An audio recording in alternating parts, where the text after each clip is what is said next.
Hallelujah. सभी को जय मसीह की। परमेश्वर आप सभी को बहुत आशीष दे और विश्वास में आगे बढ़ाए। तो मेरे प्रिय मसीह लोग, अप्रैल का महीना खत्म हो चुका है और मई का महीना स्टार्ट होने वाला है। तो आप सभी लोग परमेश्वर का धन्यवाद करें, क्योंकि पूरे महीने बचा कर संभाल कर रखा आप सभी को। आपके ऊपर कोई भी संकट, कोई भी परेशानी नहीं आने दिया, क्योंकि आप लोगों ने प्रार्थना किया परमेश्वर से और परमेश्वर आप सभी को बचाकर संभाल कर रखा। तो उसके लिए आपको धन्यवाद करना चाहिए। तो मई का महीना अब स्टार्ट होने वाला है। तो मई में अपने जीवन को किस तरह स्टार्ट करें, मई के महीने में अपने जीवन को कैसे स्टार्ट करें, क्योंकि आप सभी को परमेश्वर बहुत कुछ देने वाला है। परमेश्वर दे रहा है लेकिन लोग लेना नहीं चाहते हैं। तो परमेश्वर आपको दे रहा है लेकिन लेना सीखो, कैसे लेना है। तो चलिए आज के वचन में हम आपको बताने वाले हैं यीशु के आगमन का परिणाम। यीशु के आगमन का परिणाम क्या है। पृथ्वी पर जब पृथ्वी पर यीशु आया था तो उसका परिणाम क्या बताया, आपको पता है। भविष्यवाणी में यीशु ने क्या बताया, यहाँ पे वचन में भी लिखा हुआ है। वचन में लिखा हुआ है, यहाँ पे ये वचन है लूका में। आप इस वचन को जरूर पढ़िएगा कि यीशु के आगमन का परिणाम क्या होता है। वीडियो को पूरा देखने के बाद आप देखिएगा बाइबल में। तो यीशु ने इस वचन के द्वारा हम सभी के लिए क्या बोला है, आपको पता है क्या बोला है इस वचन में। तो पूरे ध्यान से सुनिएगा इस वचन को, क्योंकि आज के डेट में घर परिवार कैसे टूट रहा है, लोग कैसे नाश में जा रहे हैं, कैसे पाप में जा रहे हैं, क्या कारण है। कुछ न कुछ कारण तो जरूर है कि अपने परिवार में ही लोग झगड़ा कर रहे हैं, किसी से पट नहीं रहा है।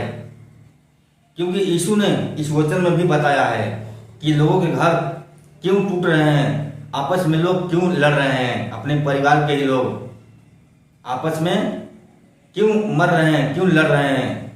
तो जिनके जीवन में यीशु नहीं है उसके घर में ऐसा ही होगा।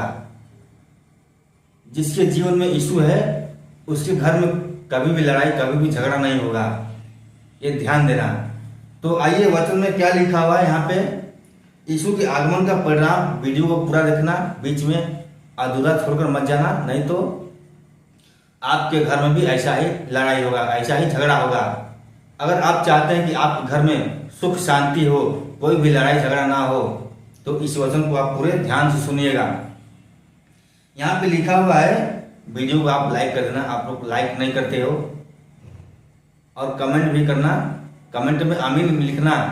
और अगर आप हमारे चैनल पर पहली बार आए हैं तो हमारे एक्टिव परमेश्वर चैनल को भी सब्सक्राइब जरूर कर लेना।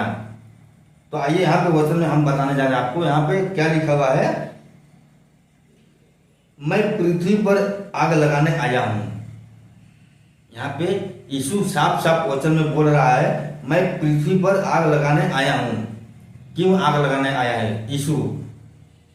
तुम्हारे जीवन में क्या आग लगाने आया है या तुम्हें बचाने आया है? और क्या चाहता हूं, यीशु क्या चाहता है तुमसे, इस समाज से, इस संसार से? यीशु क्या चाहता है? आगे देखिए, केवल यह कि अभी सुलग जाती, केवल यह कि अभी सुलग जाती, मुझे तो एक बपतिस्मा लेना है। यीशु कह रहा है मुझे तो एक बपतिस्मा लेना है। बपतिस्मा आपको पता है बपतिस्मा किसे कहते हैं और बपतिस्मा क्यों लिया जाता है, इसके बारे में हम अगले वचन में बताएंगे। लेकिन इसमें भी हम आपको थोड़ा सा बता दे रहे हैं आपकी जानकारी के लिए, अगर आपको जानकारी नहीं है कि बपतिस्मा क्यों लेते हैं लोग। यहाँ पे यीशु कह रहा है मुझे तो एक बपतिस्मा लेना है। बपतिस्मा वही इंसान ले सकता है जो पूरी तरह से विश्वासी हो, उसका परिवार विश्वास करता हो यीशु पर, और कोई भी गलत काम ना करता हो, कोई भी पाप ना करता हो, यीशु के वचन के अनुसार वो इंसान चलता हो, और जो संसार का नियम है उसको त्याग दिया हो उस इंसान ने, तो वही इंसान बपतिस्मा ले सकता है। और बपतिस्मा लेने के बाद आपको गलती नहीं करनी है। आपको यीशु के पीछे चलना है, यीशु के वचन के अनुसार चलना है। फिर तुम्हारे जीवन में कोई भी परेशानी, कोई भी संकट नहीं आएगा, तुम्हारे जीवन में कोई भी तूफान नहीं आएगा। आजकल के जो इंसान है, जो यीशु को नहीं जानते, जो नहीं मानते, उसके जीवन में पूछिए कितनी बुरी हालत है उनका, कितना बुरा हालत उनका हो चुका है कि वो लोग परेशान है। तो जिनके जीवन में यीशु है वो सुखी से है। तो आप ध्यान दीजिएगा, यीशु को कभी भी मत छोड़ना। वही तुम्हारे जीवन का रखवाला है, वही तुम्हें पाप से, संकट से, हर बीमारी से बचाता है। तो उसका धन्यवाद करना चाहिए आप सभी को।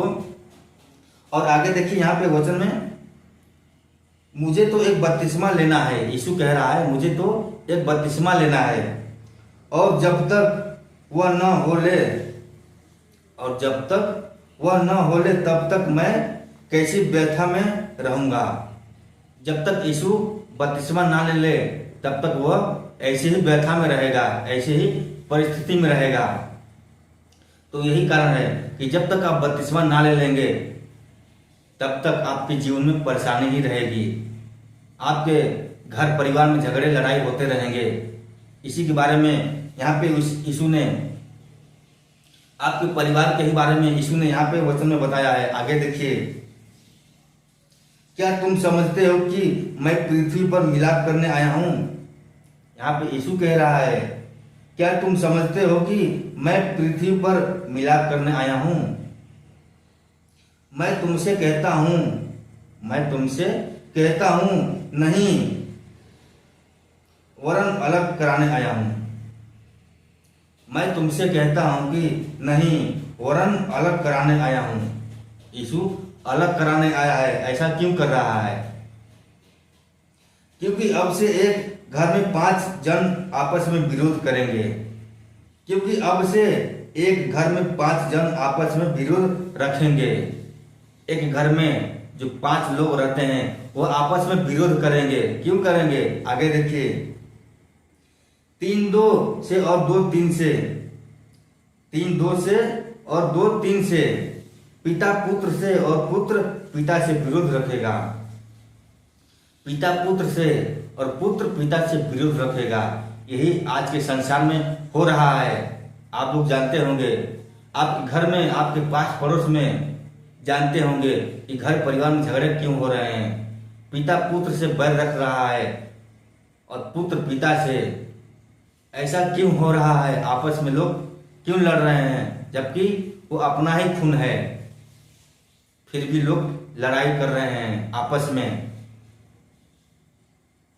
और आगे देखिए, माँ बेटी से और बेटी माँ से, माँ बेटी से, सास बहू से और बहू सास से विरोध रखेगी। यही चल रहा है आज के जीवन में। सभी के घर में, घर घर ये हो रहा है। बेटी माँ से विरोध कर रही है और माँ बेटी से विरोध कर रही है, और सास अपने बहू से और बहू अपने सास से विरोध कर रही है। ऐसा क्यों हो रहा है? क्योंकि जिसके जीवन में यीशु नहीं है उसके साथ ऐसा ही होगा। उसके जीवन में शैतान का वास है, उसके घर में, उसके परिवार में शैतान का वास है। ये सब शैतान करवाता है। लड़ाई झगड़ा, मारपीट, खून खराबा, एक दूसरे से अलग करवाना, सब शैतान कराता है। क्योंकि लोग शैतान के पीछे चलते हैं, यीशु के पीछे नहीं चलते, जो कि वो तुम्हारे जीवन का रखवाला यीशु ही है।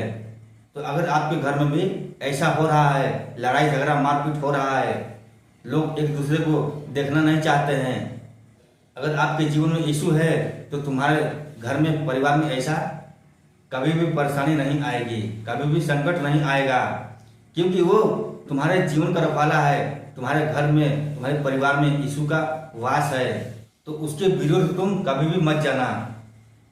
तुम परमेश्वर की महिमा करना, उसका धन्यवाद करना, क्योंकि वो तुम्हारे जीवन को बचाता है, तुम्हें हर दुख से, हर संकट से, हर पाप से बचा कर रखता है। तो उसका धन्यवाद करना चाहिए। तो मैंने आपको वचन में बताया कि यीशु के आगमन का परिणाम क्या होता है।